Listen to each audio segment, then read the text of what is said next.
Jadi kita senang sekali hari ini kedatangan atau bisa mendengarkan sharing session dari Profesor David Marpaung, profesor di Universitas Twente di Belanda. Tapi yang penting juga untuk diketahui bahwa Profesor David Marpaung adalah juga pejam profesor di FMIPA ITB. Jadi tahun lalu kita ajukan supaya Pak David bisa lebih berkiprah di sini membantu kita di ITB, maka kami ajukan supaya Pak David diangkat jadi adjunct profesor dan disetujui oleh Institut Teknologi Bandung. Pak David mendapatkan pendidikan S1 dari ITB, dari Fisika ITB, kemudian pendidikan master dan PhD-nya dari Universitas Twente. Lalu setelah PhD sempat research fellow, senior research fellow di kelompoknya Profesor Ben Eggleton di University of Sydney. Kemudian tahun 2018 ya, Pak David kembali ke Twente untuk posisi associate professor dan akhirnya full professor, dan dalam posisi di Universitas Twente tersebut beliau mendapatkan European Research Council grantee dua kali European Research Council research funding grantee, dan dalam beberapa tahun terakhir ini Pak David sudah berhasil mendirikan dua buah perusahaan yang mengkomersialisasikan hasil risetnya, yaitu Sabrata dan Tempora. Jadi hari ini kita mau lihat gimana sih kiat-kiatnya dan bagaimana apa yang harus dilakukan, ekosistem seperti apa yang harus dilakukan untuk bisa membuat hasil riset kita di perguruan tinggi menjadi sesuatu barang yang komersial dan bisa dijual ke masyarakat atau pengguna yang tepat. Jadi mungkin segitu aja pengenalan David ya. Silahkan Prof. David. Terima kasih Pak Alex untuk introduction-nya. Teman-teman, senang banget bisa berada di sini. Terima kasih sudah datang. Beberapa dari teman-teman mungkin tahu beberapa hari lalu saya masih di Boromeus karena ya beberapa penyakit gitu ya. Tapi akhirnya punya kesempatan saat ini untuk bisa ngobrol-ngobrol, berbagi ya tentang pengalaman. Saya yakin juga teman-teman punya banyak pengalaman di bagian riset dan mungkin juga hilirisasi. Tapi in particular, aku pengen berbagi cerita di sekitar 7-8 tahun terakhir apa yang udah kita lakukan di University of Twente. Nah, aku berusaha pakai bahasa Indonesia ya, tapi kalau umpamanya it becomes a bit technical, I will switch to English. Mudah-mudahan masih bisa diikuti dengan baik. Oke. Di University of Twente itu aku memimpin satu riset grup ya, namanya Nonlinear Nanophotonics. Ini foto dari beberapa bulan lalu. Kita setiap tahun melakukan road mapping meeting, gimana kita ya bikin planning untuk 1 tahun ke depan tentang riset apa yang mau kita lakukan, kesempatan-kesempatan komersialisasi apa aja yang datang, dan lain-lain gitu. Nah, kita sekarang size-nya mungkin sekitar 10 PhD students, postdoc mungkin bakal sekitar 7 tahun ini gitu. Nah, ini ada beberapa orang yang masih missing dan kita masih rekrutmen. Jadi kalau ada yang tertarik untuk gabung dengan kita, boleh kabari aku. Tapi ini juga udah menunjukkan bahwa ini blend antara riset grupku dengan spin-out companies yang tadi udah di introduce sama Pak Alex ya, Sabrata dan Temporal. Jadi Kees Franken ini CEO-nya Sabrata, Stephen Ye CTO-nya Sabrata, Akshay Kelot itu Head of Process Development buat Sabrata, dan Akhil Mishra itu CTO-nya Temporal. Lennart de Vrede COO-nya Temporal. Jadi memang kita, itu yang aku suka adalah kita punya koneksi yang sangat erat antara riset grup kita dan spin-out companies kita. Nah, salah satu, nanti kita akan cerita juga tentang betapa pentingnya menjadi bagian dari sebuah ekosistem yang bertumbuh ya untuk valorization ini. Tapi kalau kita start dari universitasnya sendiri, University of Twente itu ada di bagian timur Belanda, jadi dekat banget dengan uh, dengan border dengan Germany ya, dengan Jerman. Jadi kita biasanya kalau bensin agak lebih murah di Jerman, kita ngisi bensinnya di Jerman gitu. Bisa juga cycling ke Jerman gitu. Nah, universitas ini sendiri, mungkin kan ada banyak universitas di Belanda ya, ada Delft, ada Eindhoven, dan masing-masing punya titik kuat masing-masing gitu ya. Nah, visi dari University of Twente sekarang ini terutama berkaitan dengan fasilitas yang kita sebut dengan nanolab. Ini adalah clean room di mana kita bisa melakukan fabrikasi sirkuit optik dan elektronik juga di clean room facility ini. This is one of the best clean room in the Netherlands and one of the strongest also in Europe gitu.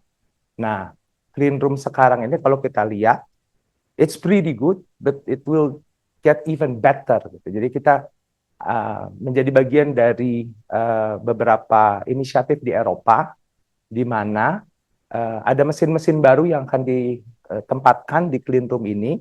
Jadi kita akan menjadi tujuan. Jadi kalau banyak di Eropa itu ada beberapa teknologi ya buat optik. Salah satunya silicon nitride. Nah, idenya adalah buat silicon nitride itu people from Europe and all over the world will come to Twente to get their circuit fabricated. So, nah ini salah satu PR Desember tahun 2024 Raja Belanda juga datang untuk mengunjungi fasilitas cleanroom kita, dan aku juga punya kesempatan untuk pitching tentang riset kita dan juga valorization ya untuk riset kita kepada Raja Belanda ini gitu.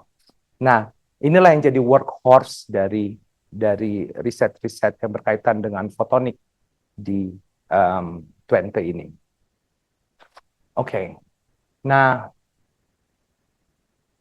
setelah riset, strong point dari Twente itu juga adalah ada banyak stimulus untuk creating startup gitu ya dari hasil riset kita gitu.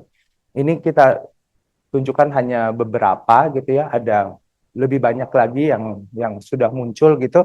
Tapi memang banyak sekali startup-startup yang menggunakan fasilitas clean room and beyond that gitu ya. Jadi kalau banyak kita mau lihat dari complete value chain gitu ya, kalau banyak kita mau create circuit optik terintegrasi, kita butuh foundry. Foundry itu yang bikin chipnya gitu, in a wafer level.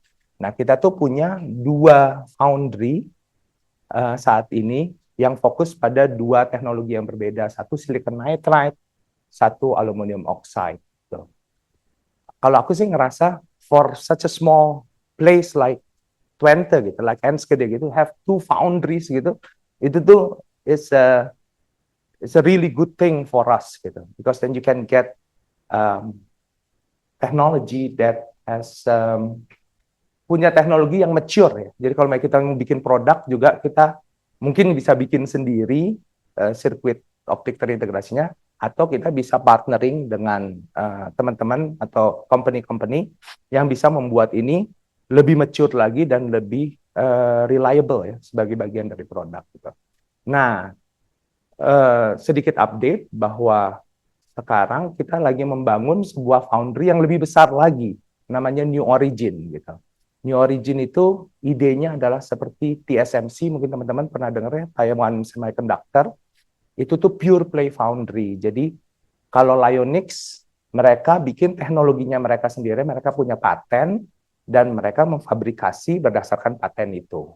Nah, kalau New Origin ini idenya adalah people come with their technology, with their patents, and they run processes there. Jadi kalau kayak di TSMC, Apple, Samsung, dan lain-lain pergi ke TSMC, mereka kompetitor, tapi mereka running proses mereka sendiri dan mendapatkan hasil dari TSMC. Nah, New Origin itu juga idenya seperti itu gitu. Mereka mengundang mungkin Lyonix atau iMac dan lain-lain untuk datang dan untuk fabrikasi buat mereka. Itu again buat regio Twente yang lumayan kecil gitu ya. Itu tuh sesuatu yang even kita kalau banyak pergi ke US gitu, nggak semua tempat punya foundry seperti ini. Gitu. So it's very very very special gitu. Nah, itu juga membuat stimulus buat orang-orang juga untuk menggunakan teknologi itu dan spin out companies yang fokus pada aplikasi, bukan hanya teknologi development, tapi aplikasinya gitu. Seperti Superlight ini bikin very broadband source buat spektroskopi, Chilas bikin integrated laser, dan salah satu yang growing really fast itu namanya Quix Quantum. Mereka bikin photonics based quantum computers based on integrated photonics gitu. Nah, kalau kita aspirasinya adalah kita pengen menambah, let's say, range of companies yang bisa menggunakan teknologi-teknologi ini. Dari grupku, satu Sabrata fokus on wireless communication, dan satu lagi adalah Temporal yang fokus on optical clock. Nanti aku cerita juga gimana hubungan antara riset dengan produk-produk dari Sabrata dan Temporal ini. Oke, nah aku pengen bikin satu koneksi aja buat talk ini ya.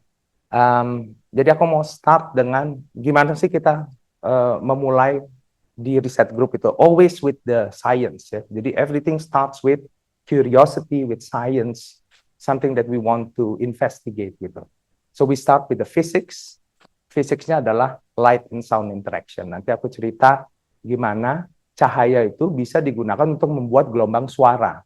Mungkin bukan suara yang bisa didengar dengan telinga, tapi frekuensinya sangat tinggi. Tapi hanya dengan cahaya kita bisa creating sound gitu. Nah, dari situ setelah lama kita belajar tentang fisik ini gitu, kita mulai ngelihat bahwa oh ini ada aplikasinya gitu. Ada beberapa device yang bisa kita gunakan berdasarkan interaksi ini. Salah satunya adalah laser dan filter, dan device inilah yang nantinya kita cari buat aplikasinya. Ya, kalau banyak filtering mungkin bisa dipakai buat wireless communication, buat defense. Kalau banyak laser bisa dipakai untuk clocks ya, buat timing device gitu. Nah, setelah itu barulah kita mengidentifikasi bahwa ternyata ada market gitu, dan kita spin out companies berdasarkan produk-produk ini gitu. Dan pada akhirnya nanti sedikit cerita tentang kalau banyak kita udah membuat ini, apa sih yang masih dibutuhkan untuk growing gitu. Karena mungkin ada fase-fase kita start dengan sebuah spin-out company, pada akhirnya kita juga harus scaling gitu. Dan scaling itu adalah sebuah challenge yang sangat berkaitan dengan ekosistem dan value chain di mana kita berada. Oke. Nah, sorry. Aku nggak akan menjelaskan dengan sangat detail ya fisiknya gitu, karena mungkin kita datang dari berbagai background ya, jadi bukan cuma physicist gitu. Cuma yang kita teliti selama mungkin 8 tahun terakhir gitu di Twente adalah bagaimana caranya kita bisa menggunakan dua gelombang cahaya yang berinterferensi, dan interferensinya itu nantinya akan menyebabkan kompresi dari material karena ada optical force gitu. Nah, kalau kita bisa mengkompres material via interference effect ini, nantinya kita bisa menimbulkan gelombang suara gitu, tapi frekuensinya bukan yang bisa kita dengar, frekuensinya sangat tinggi, sekitar 10 GHz gitu ya, 10 GHz, dan presence of this acoustic wave will alter the propagation of light again. Gitu ya. Pada akhirnya nanti kita itu mendapatkan energy transfer antara dua light wave ini via the acoustic wave. Gitu. Nah, mungkin fisiknya it's much more detailed than that gitu. Tapi impact-nya apa gitu? Kalau kita bisa harnessing effect ini dari sisi spektroskopi gitu ya, kalau kita lihat secara frekuensi apa yang terjadi kalau proses ini bisa terjadi dengan efisien, kita tuh creating new frequency. Ini kan nonlinear optics ya. Jadi we are creating new frequency shifted from the pump. Jadi kita punya pump wave ini, and then you're creating a new frequency shifted from the pump. Okay, almost all nonlinear optics processes involved like this gitu. Tapi apa istimewanya gitu? Nah, kalau kita lihat, kita lakukan spektroskopi dari frekuensi yang baru tergenerate ini, spectral resolution itu sangat-sangat tinggi. Jadi kita tuh bisa membuat optical filter dan optical amplifier ya berdasarkan proses ini, tapi dengan resolusi yang sangat tinggi. Nah, ini tuh unik karena proses-proses optik yang lain itu tidak bisa memberikan resolusi setinggi ini gitu, in a megahertz wave gitu. Nah, itu yang pertama kali membuat kita curious gitu ya, karena kalau umpamanya kita punya very high spectral resolution, kita bisa bikin filter, kita bisa differentiating antara signal yang mau kita keep dan signal yang mau kita reject gitu ya, mungkin noise, interference. Nah, resolusi ini tuh sangat penting, apalagi kalau kita melakukan filtering buat informasi yang density-nya itu sangat tinggi gitu. Salah satunya adalah radio frequency. Kita kan pakai HP kita semuanya buat video, buat TikTok, buat macam-macam gitu ya. Nah, density dari signal di radio frequency ini tuh sangat tinggi. Kalau kita bisa proposing a new kind of filter yang bisa helping this kind of radio transmission using this kind of optics, then we have a new opportunity. Itu thinking point-nya. Oke, tapi fisiknya ribet. Makanya kita butuh waktu lebih banyak lagi gitu ya untuk bisa melakukan ini di circuit level gitu. Nah, tahun 60-an, tahun 70-an tuh udah dimengerti bahwa efek yang kita sebut stimulated Brewang scattering ini, photon interaction ini, di optical fiber mah gampang lah bisa diukur gitu. Jadi kalau kita punya optical fiber panjang, kita kirim laser light, stimulated Brewang scattering itu gampang banget di-observe. Kenapa? Karena fibernya panjang, dia itu berkaitan eksponensial dengan panjang dari mediumnya.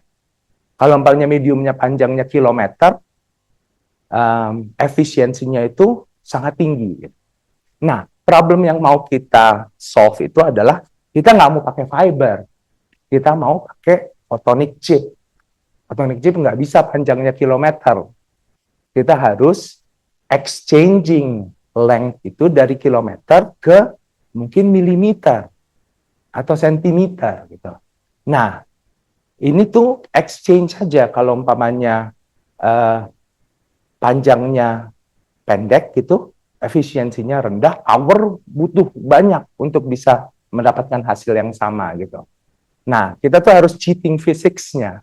Kalau umpamanya kita cuma memperpendek mediumnya terus pakai power yang 100 kali lebih besar gitu kan, nggak power efisien atau mungkin bisa even material damage dan lain-lain. Jadi kita harus benar-benar ngerti fisiknya gitu. Fisiknya itu di confinement, pandu gelombang. Nah, beberapa teman dari sini mungkin punya background optics ya. Jadi kalau mau bikin pandu gelombang optik, kita more or less ngerti lah gimana caranya gitu. Ambil material yang indeks biasnya lebih tinggi, taruh di tengah sebagai core. Nanti light itu akan propagating inside that core. Nah, untuk memandu gelombang itu, di sekitarnya ditaruh material dengan indeks bias lebih rendah. Jadinya, light itu benar-benar confined di core area. Oke, great. But that's not enough for SBS. Kita tuh harus memandu bukan hanya gelombang cahayanya, tapi juga gelombang suaranya. Nah, kalau mereka dipandu bersama-sama, interaksi mereka tuh jadinya sangat kuat, efisiensinya naik, gitu kan. Nah, tapi gimana caranya memandu gelombang suara di pandu gelombang yang sama yang kita gunakan untuk cahaya, gitu kan. Nah, itu tuh butuh pengertian tentang mechanical property, acoustic property dari material gitu. Ini mungkin teman-teman dari mechanical engineering ngerti nih, gitu kan?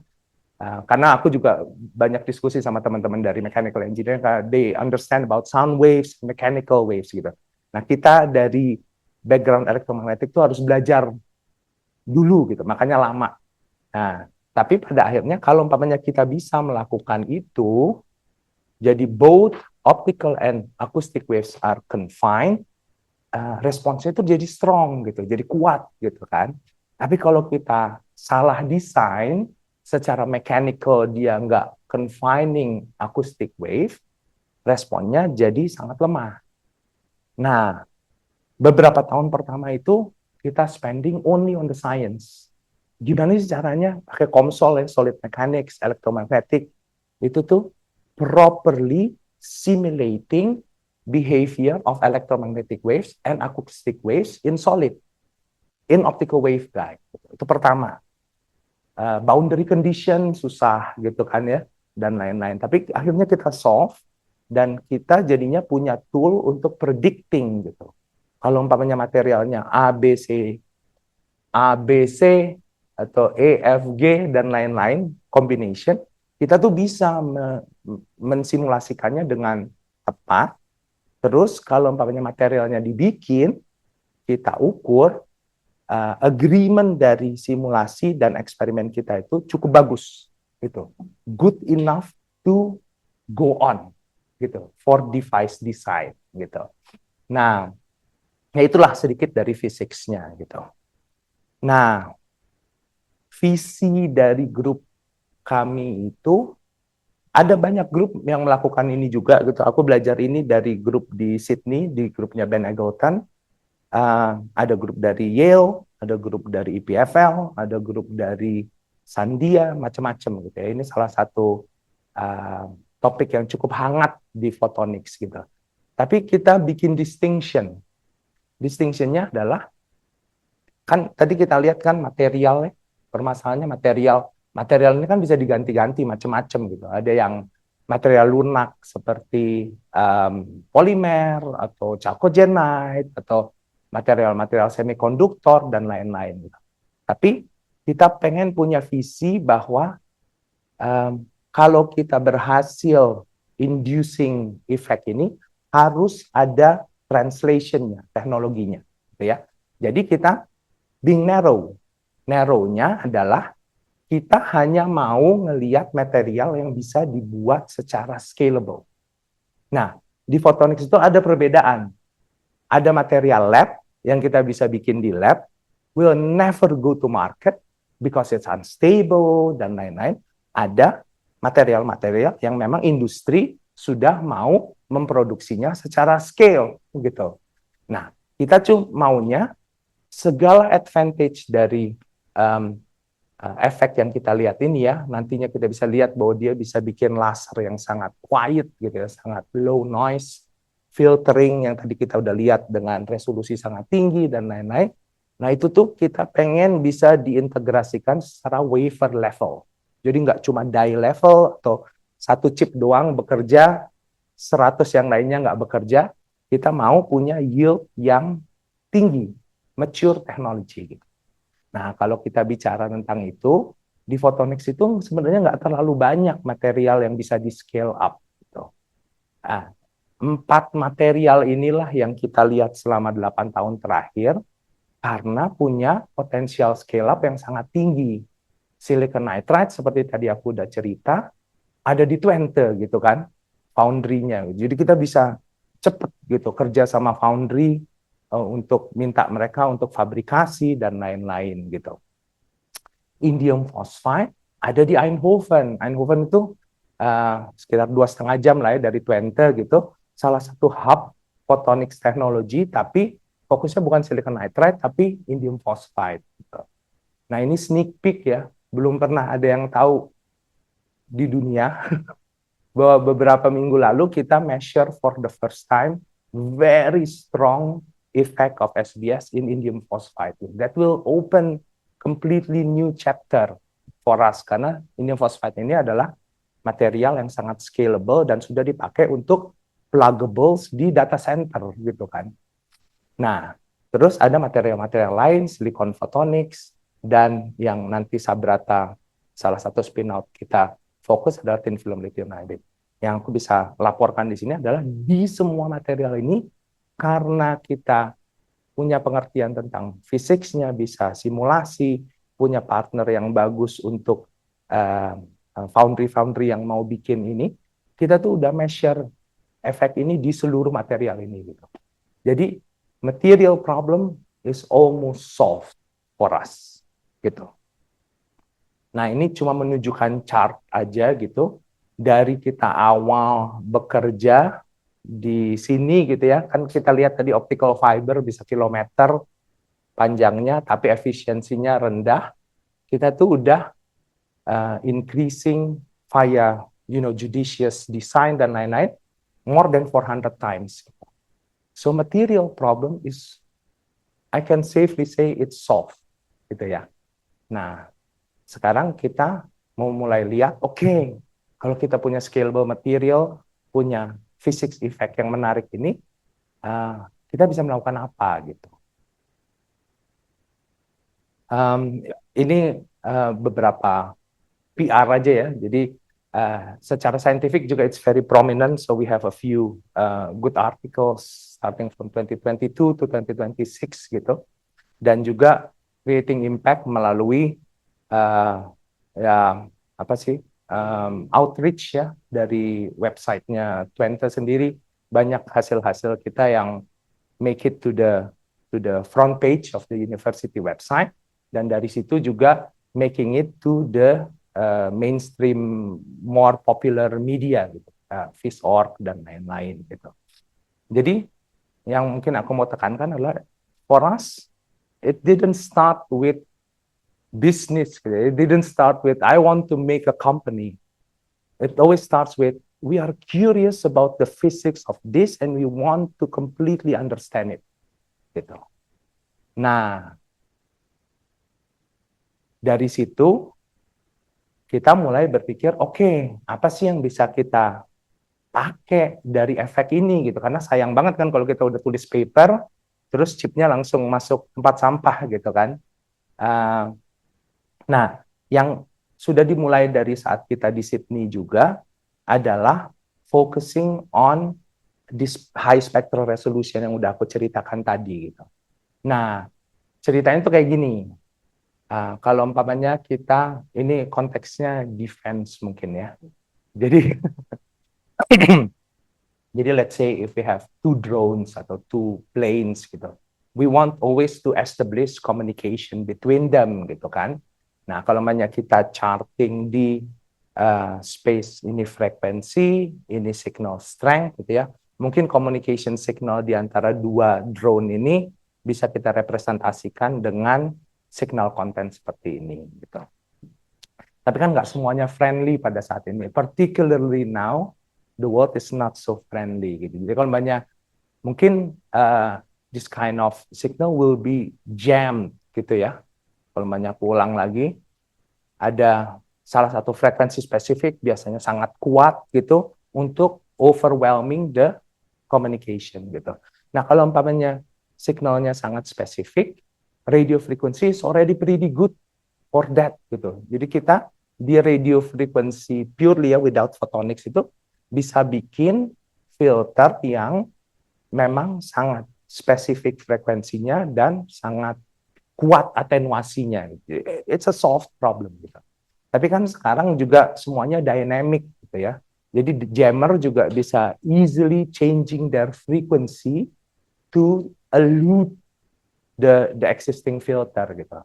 Nah, kalau umpamanya, kalau aku ulang lagi gitu ya, kalau umpamanya sekarang frekuensinya shifted, kita butuh filter juga yang bisa following that jamming signal. Karena kalau umpamanya filternya static, jamming signalnya moving around, tetap kena jam komunikasi kita gitu. Nah, jadi yang kita butuhkan adalah frekuensi agile filter gitu, to block smart jammers. Gitu. Ini awal cara berpikir kita apa ya aplikasi dari teknologi yang kita lihat itu gitu. Nah, kalau kita punya chip yang udah kita teliti ini, dia itu it's a best of both world. Kenapa? Karena spectral resolution-nya kan sangat tinggi tadi, comparable dengan filter teknologi dari radio frequency. Tapi karena kita menggunakan frekuensi di optik, tuning dari central frequency buat filternya itu gampang banget. Kalau buat RF, kita mau punya filtering di let's say 1 GHz, 10 GHz, 50 GHz gitu. Teknologinya itu harus beda-beda. Nggak bisa satu teknologi di-tune dari 1 ke 50 GHz gitu. Jadi kita bangun filter buat 1 GHz, mungkin a bit tunable around that. Kita bangun filter around 10 GHz, maybe a bit tunable around that. And we build a third filter at 50 GHz, maybe tunable around that. Gitu ya. In this kind of approach, it's not needed. Kalau kita punya 3 filter, filter itu masing-masing kan punya insertion loss gitu ya. Jadi kalau insertion ada 3 filter, 3 kali insertion loss, signal to noise ratio juga jadinya berkurang. Nah kalau umpamanya kita pakai filter seperti ini, it's not needed. We just tune it all over the place from 0 to 100 GHz, easy, because that's photonics gitu. Nah itulah proposal yang kita mau bikin gitu. Nah ini segueing ke Oke, nanti mungkin ya. Tapi proof of concept-nya seperti apa gitu? Apa yang kita punya secara teknologi gitu. Nah, kita bisa bikin chip seperti ini. Light and sound interaction-nya terjadi di pandu gelombang atau waveguide yang kita bikin seperti spiral ini ya. Karena untuk menghemat let's say size gitu, kita wind up aja waveguide-nya, jadinya spiral yang mungkin sepanjang let's say a few tens of centimeter bisa fit di size seperti ini gitu. Nah, yang aku nggak cerita adalah kalau kita mau menggunakan teknologi optik untuk radio frequency filter, kita butuh converter dari radio frequency ke optik. Itu namanya electro-optic modulator. Nah, electro-optic modulator itu harus sangat efisien. Nah, IP kita di sini adalah kita tuh punya teknologi yang namanya thin film lithium niobate yang tadinya tuh modulator dan si filternya itu selalu di 2 chip yang berbeda karena mereka nggak bisa disatukan di material platform yang sama. Nah, kita adalah grup yang pertama di dunia yang menunjukkan bahwa kita bisa mendesain modulator dan filternya in a single chip. So it's simpler, just a single chip solution. Nah, tadi yang cover image aku itu tadi menunjukkan bagaimana kita probing atau mengukur, let's say, hasil dari chip ini gitu ya. Nah, chip ini sendiri modulatornya bisa diukur secara terpisah. Landmark of a good modulator is to create sidebands. Sidebands ini adalah frekuensi yang dibawa di carrier wave itu ya. Jadi sidebandsnya is clear, it's very strong, modulator works. And then on the other hand, the SBS is also showing the high resolution filtering. Nah, saat kita combine 2 operasi ini, kita bisa creating 2 macam filter gitu di satu circuit ya, yang namanya notch filter. Jadi kalau ada energi sangat besar bisa di reduce 1 juta kali gitu ya, dengan suppression of 53 dB is around 1 million times gitu. Dan bisa juga kita bikin band pass filter. Jadi band pass filter tuh informasinya ada di sini, di pinggir-pinggirnya, di pinggir dari main bandnya itu disuppress. Nah, filter-filter seperti ini yang berguna untuk wireless communication.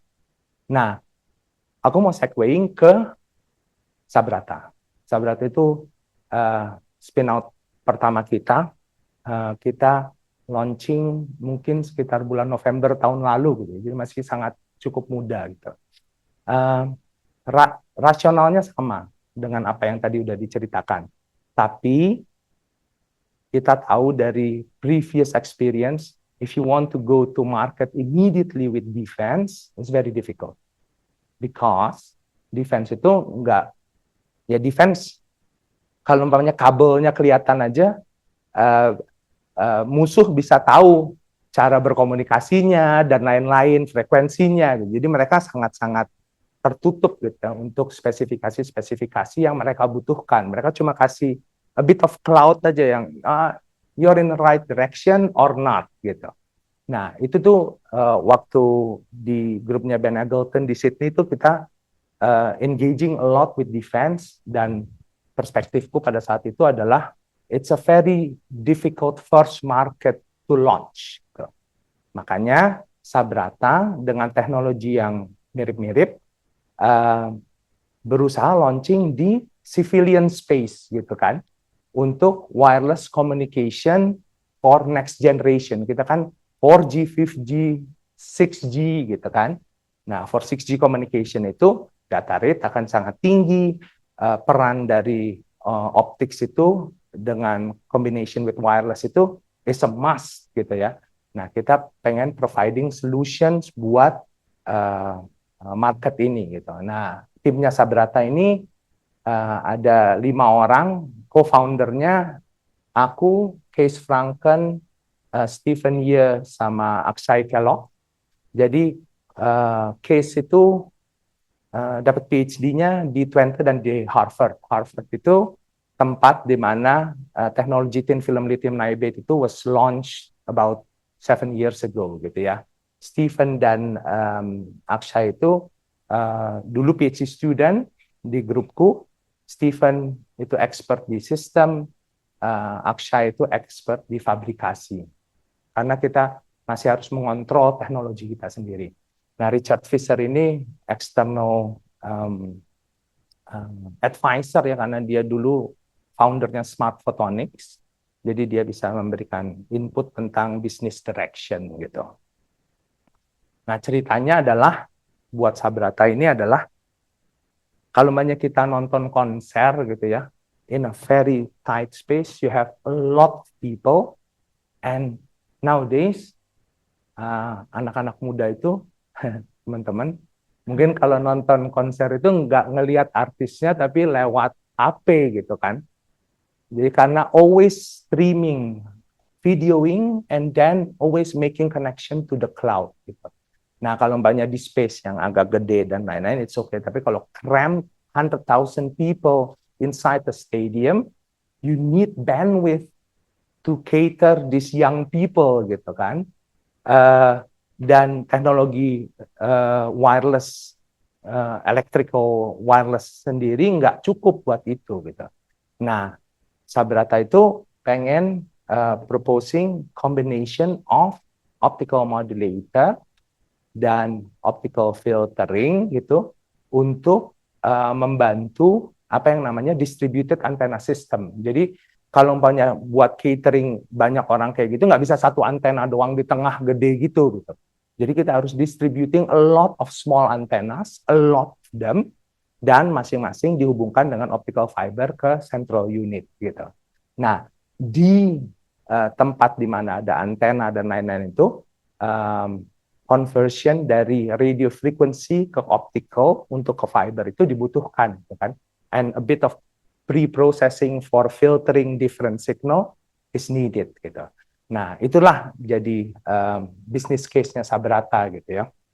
Ini juga menunjukkan bahwa nggak cuma, jadi teknologi yang sama itu nggak cuma buat closed space, buat distributed antenna, tapi pada akhirnya nanti saat kita launching 6G, itu 6G kan masalah regulation ya, frekuensinya berapa dan lain-lain. Saat launching 6G itu teknologi-teknologi optik yang including modulator dan filter dan lain-lain itu juga dibutuhkan. Gitu. Jadi saat ini kita bicara dengan Ericsson, dengan Nokia, dengan big players in wireless communication to see the use case gitu.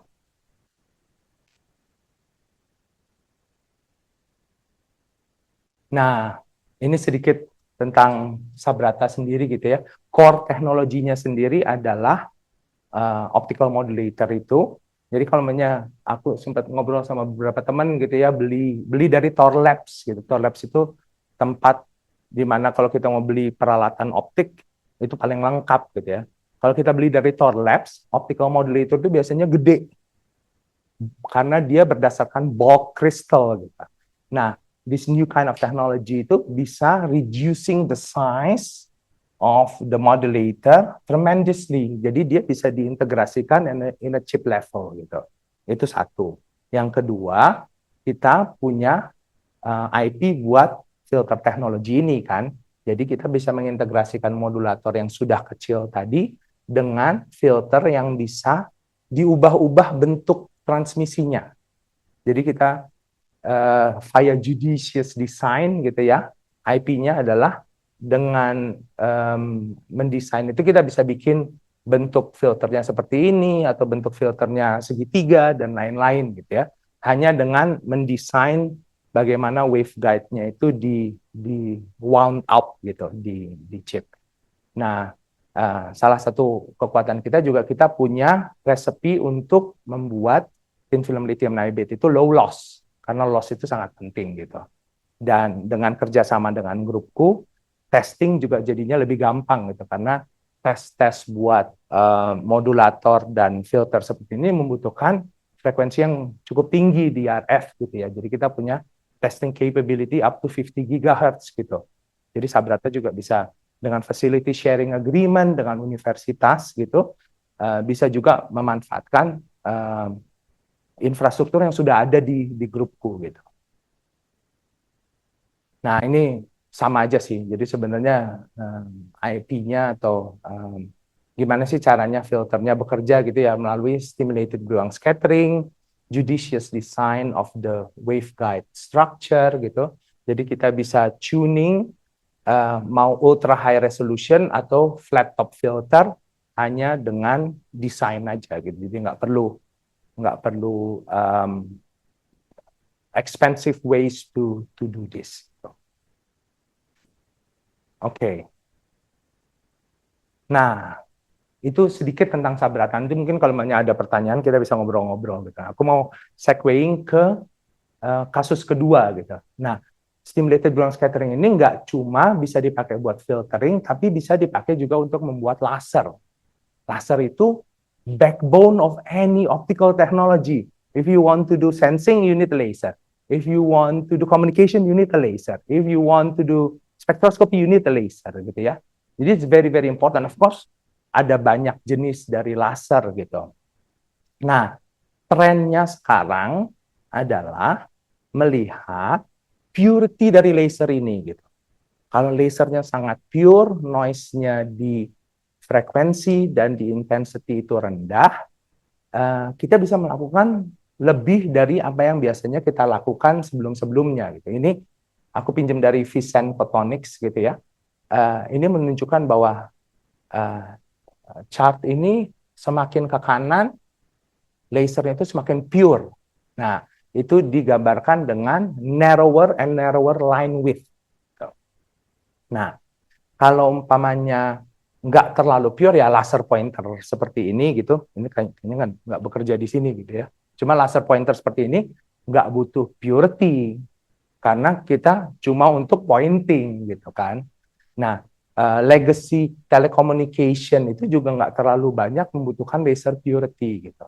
Tapi kalau kita mau mulai ke apa yang disebut dengan quantum 2.0 gitu ya, kalau kita mau mulai doing laser cooling, optical clock yang nanti aku akan jelaskan juga, itu tuh laser purity itu sangat penting gitu. Nah, nggak cuma laser sendiri. Jadi kalau ini aku charting frekuensi dan power ya, kalau kita nyalain laser seperti ini, single frequency gitu. Jadi kita bisa putting it as a single stick with this frequency gitu ya. That's good enough gitu. Tapi yang penting itu juga adalah yang namanya optical frequency combs. Jadi lasernya itu punya banyak warna dan masing-masing warna ini koheren satu sama lain. Jadi mereka secara phase itu tuh lock. Nah, kalau kita punya face locking di antara masing-masing warna ini, kita bisa melakukan begitu banyak hal gitu. Salah satunya adalah precision measurement. Optical frequency comms ini tahun 2005 itu awarded Nobel Prize in Physics for John Hall and Ted Henge, ya, karena ini sesuatu yang cukup penting. Gitu. Nah, IP kita, uniqueness kita adalah kalau umpamanya kita lihat setiap line ini, kita tuh maunya kita punya low noise. Jadi kalau umpamanya frekuensi kom yang lain itu noise-nya tuh cukup tinggi gitu karena cara mereka how light is generated gitu. Nah, karena kita punya gelombang suara, karena kita punya fonon, fisiknya itu seperti ini. Noise itu kan wiggling di banyak frekuensi, dia kan wide gitu ya. Jadi ada frekuensi yang rendah, ada frekuensi yang tinggi gitu. Fonon ini males. Jadi it's a bit slow kan. Jadi gelombang suara itu propagasinya kan jauh lebih lambat daripada gelombang cahaya gitu. Jadi kalau untuk noise yang frekuensi tinggi itu, fonon itu atau gelombang suara itu nggak bisa mengikuti. Jadi dia tuh filtering noise at high frequency. Ini kalau frekuensi high frequency itu noise-nya difilter, cuma di frekuensi yang rendah aja dia transmitting noise. Nah, this kind of noise filtering itu can be very very significant gitu, for the laser purity. Gitu. Nah, advantage kita itu karena kita punya knowledge of how to control this sound waves, kita juga bisa controlling seberapa banyak noise filtering yang bisa kita dapat.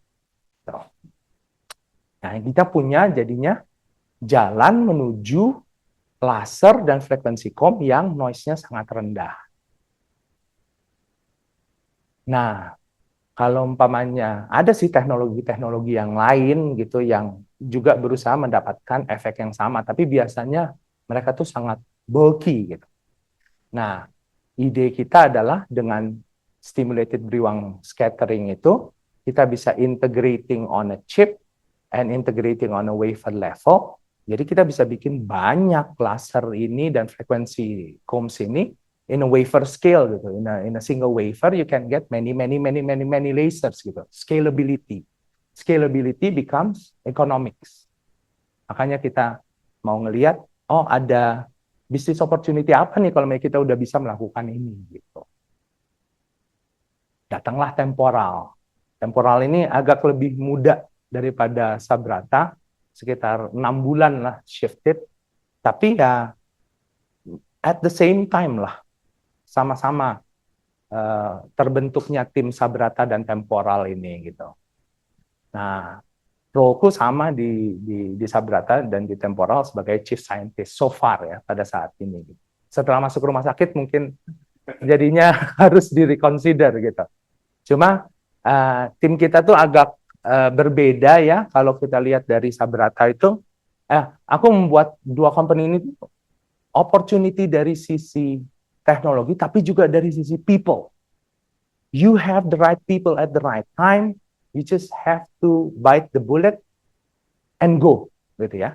Nah, kalau teman-teman dari Sabrata tuh kan Kees Franken, Steven Ye, dan Akshay itu darah muda semua, punya expertise yang memang align di teknologinya sangat kuat gitu. Makanya kita bringing an external advisor buat advising bisnis kita gitu.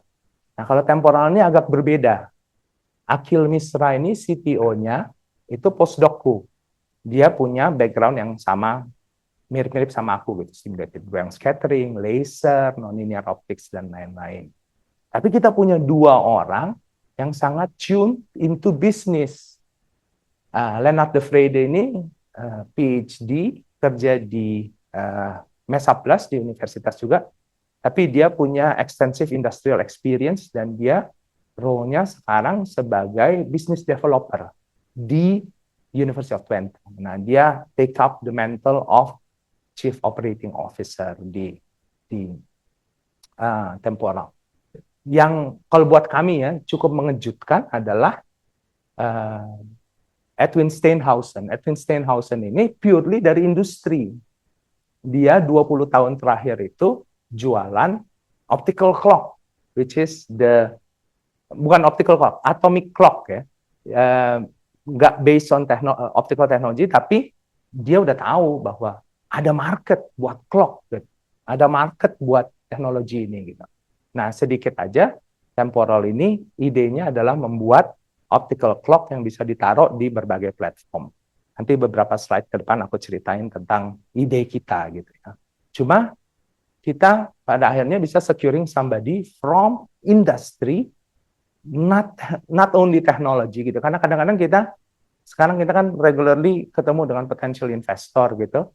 Mereka biasanya ngelihat bahwa orang-orang universitas semua ngomongnya cuma teknik doang gitu kan, nggak ngerti market gitu. Tapi kalau kita punya a good mix like this, then we can balance it. Itu setidaknya pengalaman dari kami gitu.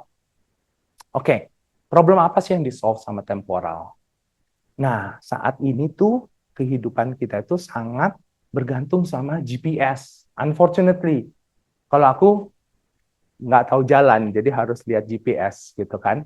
Tapi GPS itu nggak cuma dipakai buat navigasi gitu. Sinkronisasi dari data center, sinkronisasi dari power network kita, dan lain-lain itu sangat bergantung sama timing yang didapat dari GPS, dari satelit gitu. Nah, karena sekarang semua orang nggak friendly, GPS itu menjadi bottleneck gitu. Karena one signal to rule everything, and if that signal is unavailable, we are paralyzed as a society gitu. Nah, ini salah satu contoh bahwa presidennya Uni Eropa waktu terbang di atas Bulgaria beberapa bulan yang lalu, GPS-nya di-jam sama Rusia. Jadi mereka tuh harus pakai paper map and looking out of the window to safely navigate gitu ya. Nah, ini tuh problem yang nggak cuma satu aja gitu. It's increasing a lot gitu.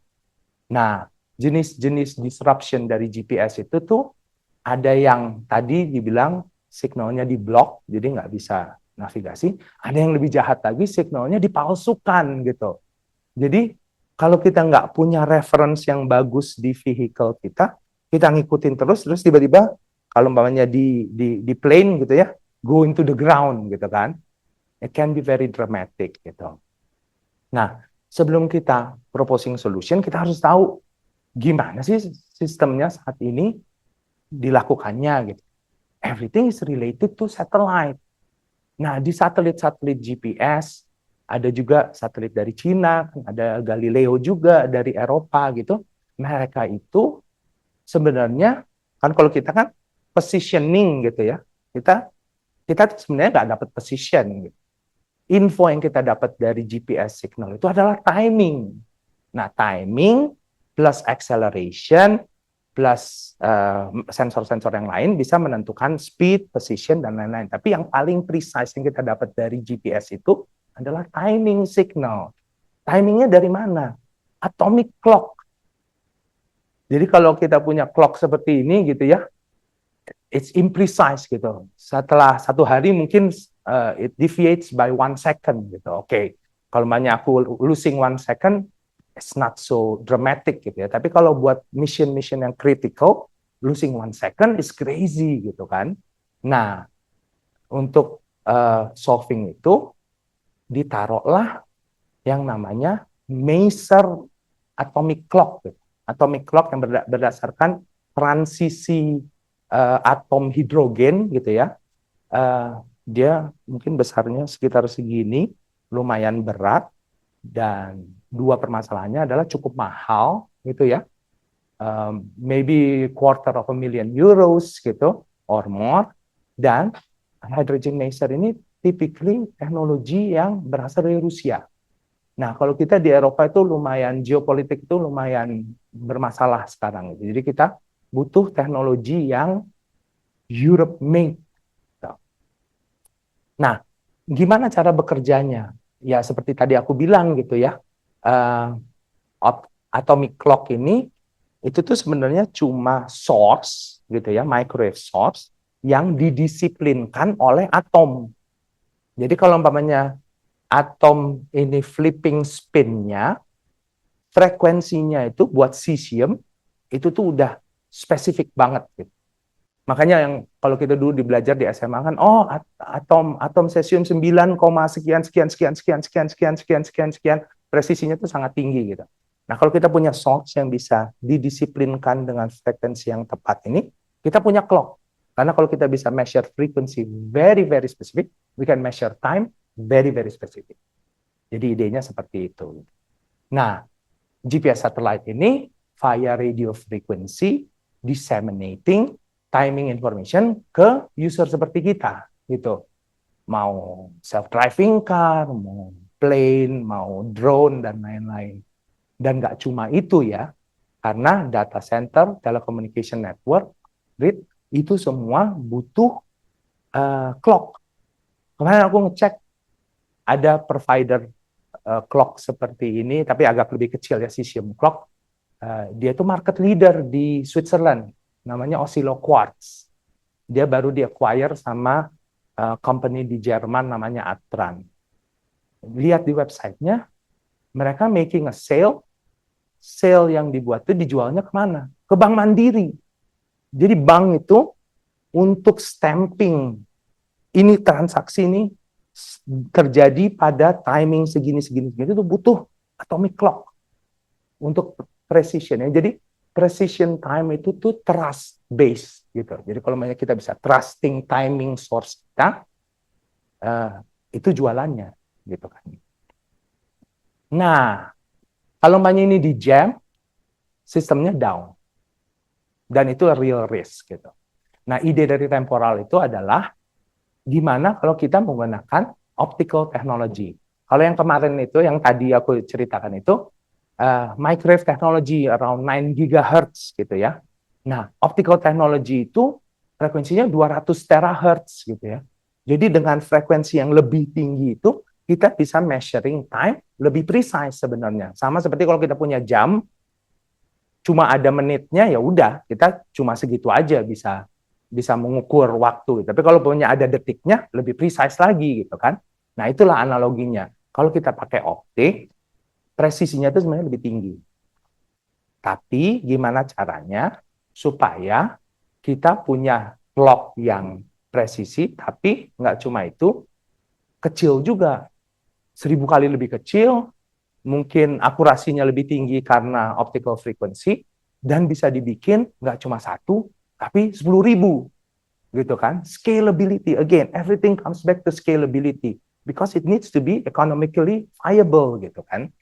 Nah, itu tuh pointing out ke integrated photonics technology yang udah aku ceritakan dari awal. Kita bahkan bilang bahwa kita want to do semiconductorization of time. Semiconductor itu kan scalable, cheap, reliable, dan lain-lain.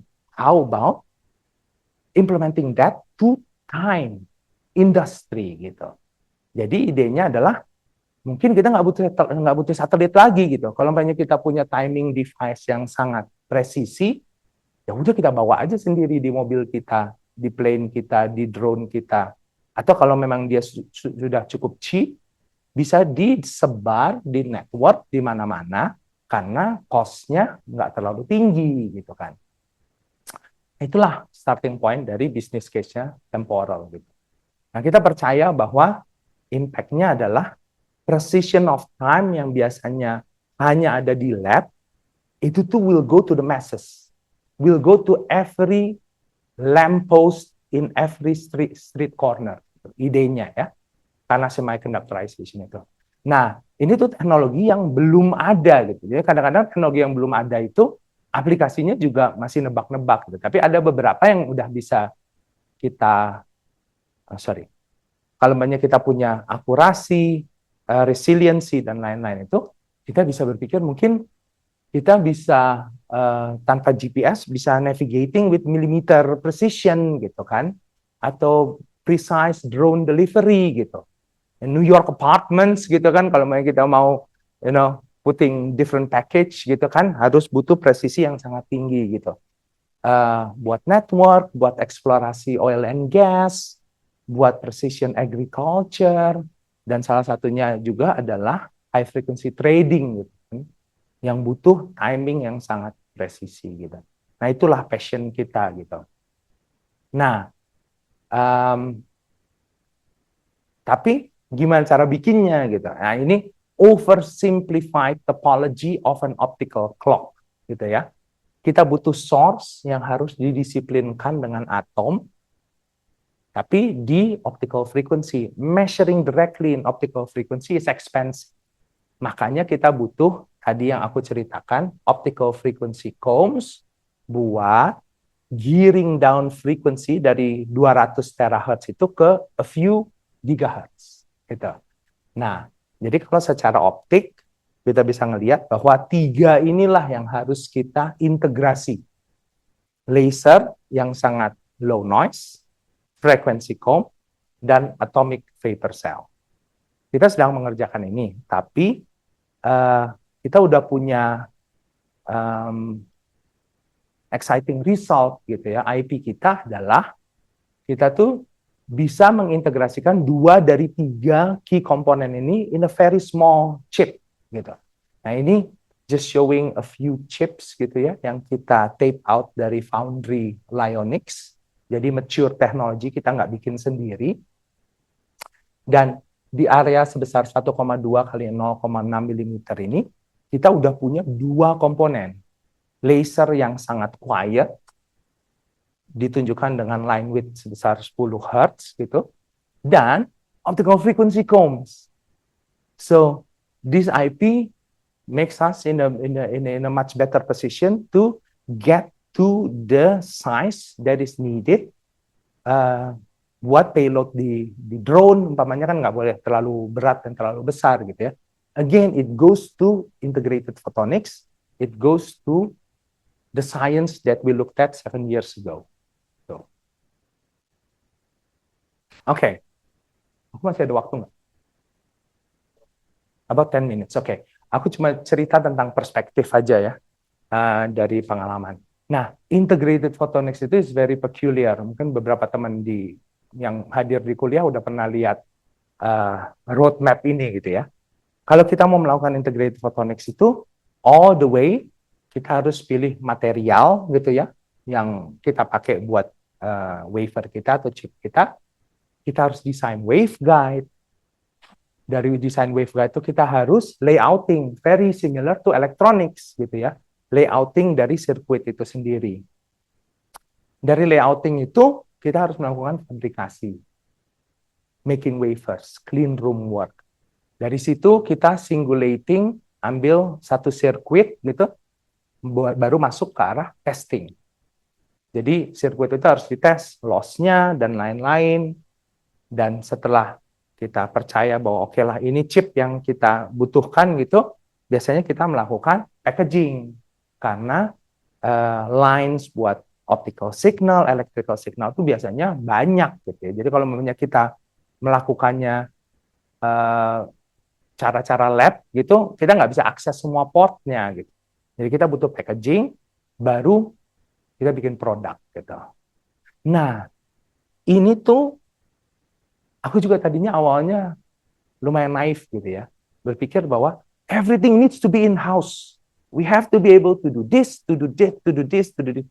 Kalau dari sisi resiliency research group mungkin oke. Karena jadi lebih cepat gitu ya. Kalau misalnya aku lagi competing with Caltech gitu atau dari mana gitu ya. Mereka juga punya kapabilitas yang sama. Kalau kita punya kapabilitas yang sama untuk fabrikasi, mungkin kita bisa lebih kompetitif gitu. Tapi kalau dari sisi bisnis, it's very different gitu. You have to choose where you are in the value chain gitu. Nah, advantage kita itu adalah di sekitar wilayah Enschede dan Enschede itu Twente ya, dan beyond that gitu di Belanda itu ekosistemnya itu udah cukup established gitu. Jadi kita butuh expertise buat desain, buat fabrikasi, buat testing, buat packaging, buat aplikasi dan lain-lain. Nah, kalau umpamanya aku map out gitu ya apa yang kita punya pada saat ini gitu di sekitar kita aja gitu. Aku udah cerita untuk foundry gitu kita punya 3 Jadi kita bisa akses a lot of material platforms gitu, only 200 meters from our office gitu kan. Desain ini juga sangat penting. Nah, kita punya satu company baru namanya Epiphany Design gitu. Desain starts everything gitu. Kalau misalnya kita udah salah desain, nanti nggak bisa di-package juga gitu. Kita pernah melakukan itu dulu, mungkin berapa belas tahun yang lalu ya di Sydney gitu. Kita desain silicon chip gitu. Terus karena kita nggak ngerti desain rule-nya, begitu kita mau kirim buat di package, kita bilang nggak bisa gitu, karena ini harus crossing ke sini nanti losses dan lain-lain gitu. Nah, understanding design ini sangat penting gitu. Jadi kita sangat happy punya Epiphany gitu ya. Nah, di mana mereka bisa, kalau maunya kita bilang, oh kita mau desain ring resonator dengan FSR segini dan lain-lain, mereka bisa bantu untuk creating a very robust design gitu. Ini dari design ke fabrication. Nah, packaging ini is a $1 billion industry. Packaging device is very important gitu karena it increases the TRL, technology readiness level. Dan untuk startup, ya itu kan yang penting gitu kan, jadi proof of concept. Terus kalau banyak di package, bisa diakses, bisa dibawa keluar dari lab, bisa dipakai buat MVP, most valuable product gitu ya, untuk dikasih potential customer gitu. Nah, setelah itu barulah kita lihat space dari berbagai company ini yang menggunakan teknologi-teknologi. Nah, salah satu yang penting juga adalah testing. Kita shout out nih buat teman-teman di Next Lab gitu yang benar-benar punya visi untuk creating hardware dan capability buat testing, karena testing itu sendiri juga sangat penting ya. Mungkin ada testing-testing yang kita lakukan di lab gitu, on a die level dan lain-lain. Tapi kalau kita mau scalability dan lain-lain, kita mungkin harus melakukan testing di wafer level, di foundry level gitu, di mana kapabilitas untuk delivering signal both electrical and optical to the wafer level itu sangat penting gitu. Jadi aku juga senang juga ngelihat komunitas kita seperti ini. Aku kan sekarang beberapa tahun ke depan kan jadi bagian dari komunitas ini juga gitu. Jadi pengen kita ada hand in hand lah antara teman-teman akademik, teman-teman dari industri seperti Next Lab gitu, untuk membangun capability gitu. Nah, mungkin ini adalah snapshot ekosistem yang udah cukup mature ya di sekitar Enschede dan di Europe gitu. Tapi it doesn't mean that we cannot do it gitu. Kita start small dengan mungkin ide-ide testing dulu dan lain-lain gitu ya. Foundry ya, chip mungkin bisa datang dari luar atau dari grupku dan lain-lain. Mungkin kita juga bisa mulai membangun ekosistem ini di Indonesia gitu, di Bandung gitu.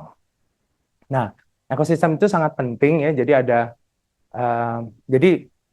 aku cuma mau menunjukkan bahwa kalau umpamanya aku stay di grupku aja gitu, cuma sampai sini aja yang bisa dilakukan gitu kan.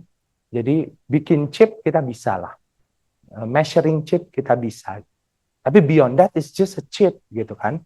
Sedangkan untuk satu step aja to take it out of the lab ini dari Lyonix gitu ya, hasil chip kita yang kita desain, udah kelihatan kan ada banyak hal beyond yang bisa dilakukan dalam kapasitas research group sendiri gitu. Chipnya sendiri kalau mau aku zoom in gitu ya, chipnya sendiri di sini gitu. Kita lihat bahwa ada packaging untuk many lines of electrical connection. Fiber in, fiber out. Fiber in, fiber out itu it's one of the most difficult thing right now happening in the industry gitu. Karena kalau kita bicara loss gitu ya, dari fiber ke chip, loss 1 dB gitu. Mungkin teman-temanku di grup bilang, it's good enough gitulah. Kita bisa compensate itu gitu. Tapi kalau kita mau make a product gitu, apalagi mungkin buat quantum application yang fotonnya very very rare, you have to take care of your photons gitu ya, otherwise then your information is lost. A factor of 100 lower loss is needed gitu. Nah, quantum computing companies kayak Xanadu atau PsiQuantum di Kanada dan di US itu talking about milli-dB gitu ya, milli-dB loss gitu. Jadi this kind of things, aku juga bicara sama Fix ya, salah satu provider di Enschede juga. Ini tuh problem besar gitu untuk coupling dari fiber ke chip gitu. Nah, beyond that, ini kan fiber connection, di bawah sini ada Peltier element. Kadang-kadang kita tuning chip kita dengan heater, jadi kita perlu cooling it down. So, thermal management, new ways of managing thermal load dan lain-lain, it's very important. Jadi, mungkin connection ke teman-teman di mechanical engineering dan lain-lain juga it's very important gitu ya. Kalau banyak electrical connection dan lain-lain, teman-teman dari electrical engineering gitu kan. Ya kalau kita punya sebuah komunitas juga, ini kan udah jadi ya. Tapi kalau kita punya komunitas juga di sini yang bisa mungkin tackling this kind of problems, at least educating our students gitu to grasp what is important for the industry, we will make steps forward gitu. Maksudku sih itu aja untuk menunjukkan ini. Nah, kalau umpamanya kita bicara secara global, tadi kita bicara masalah Enschede doang gitu ya, tapi sebenarnya itu representasi dari value chain yang udah ada di Europe. Europe itu sekarang is trying to be very very strong in integrated photonics and quantum. Karena mereka ngerasa bahwa ini tuh teknologi yang sangat key gitu ya buat kedepannya sana gitu. Nah, ini tuh hanya menunjukkan bahwa apa yang udah ada di Europe sendiri gitu ya, dari fabrikasi, dari universitas, fabrikasi, pilot lines, foundries dan lain-lain gitu. It's quite complete gitu. Nah, mungkin satu yang harus yang aku pengen bicarakan adalah akses ke photonic chip itu sendiri. Kadang-kadang kita ngelihat bahwa oke lah kita bisa control unit mungkin ada gitu ya in house gitu. Positioner kita bisa beli, laser kita bisa beli, yang lain bisa. Chipnya dari mana gitu kan? Nah, the world is getting more and more fabless gitu. Jadi ada yang namanya multi-project wafer run, nggak baru sih, tapi maksudnya it's getting more and more as a standard way to get photonic chips in your hands gitu. Apa yang dibutuhkan? Kita harus bisa desain. Nah, makanya desain itu penting, belajar desain, belajar, ya aku tahu softwarenya mahal dan lain-lain, tapi kalau kita punya investment untuk melakukan desain, kita tuh udah punya tool yang sangat kuat gitu. Kenapa? Karena harus standar desain kita bisa dikirim ke foundry kemana-mana di dunia, IMEC, Global Foundries, apapun gitu yang mungkin creating yang namanya multi-project wafer run. Jadi kita nggak harus bayar buat seluruh wafer, kita bayar sebagian aja dari chip itu, cost-nya juga reduce gitu. Nanti chipnya datang, kan kita udah tahu tuh desainnya. Mungkin kita harus pikirkan masalah testingnya. Nah, kalau umpamanya ada electrical control unit, ada laser, modulator, detector, positioner, kita udah satu step lebih lagi, kita bisa verifikasi. Kalau kita desain filter, bener nggak filternya gitu kan. Nah, hal-hal kayak gitu yang mungkin bisa, apa ya, menurut aku tuh reducing the threshold gitu. Kadang-kadang kita berpikir, ya tapi kan chipnya nggak ada gitu ya. Udah, kita kolaborasi aja gitu. Atau even multi-project wafer run gitu. Nah, ini mungkin final slide-ku adalah segala sesuatu itu berkaitan dengan really global value chain ya. Jadi perspektif yang aku berikan adalah perspektif Eropa. Mungkin teman-teman ada yang punya pengalaman dengan perspektif dari US gitu ya. Itu berdasarkan kultur juga gitu ya. Apa yang ya how governance works for the same kind of technology gitu. Cuma aku pengen menyampaikan bahwa this is a global level gitu. And it will come here gitu kan. Aku percaya banget integrated photonics dan quantum itu will come here and we have to be prepared for that gitu. Nah, aku juga mungkin bisa bantu karena udah melakukan beberapa hal yang agak lebih advance sampai hilirisasi gitu. Kita juga bisa bikin komunitas di sini untuk membangun kapabilitas kita. Udah, segitu aja. Terima kasih banyak.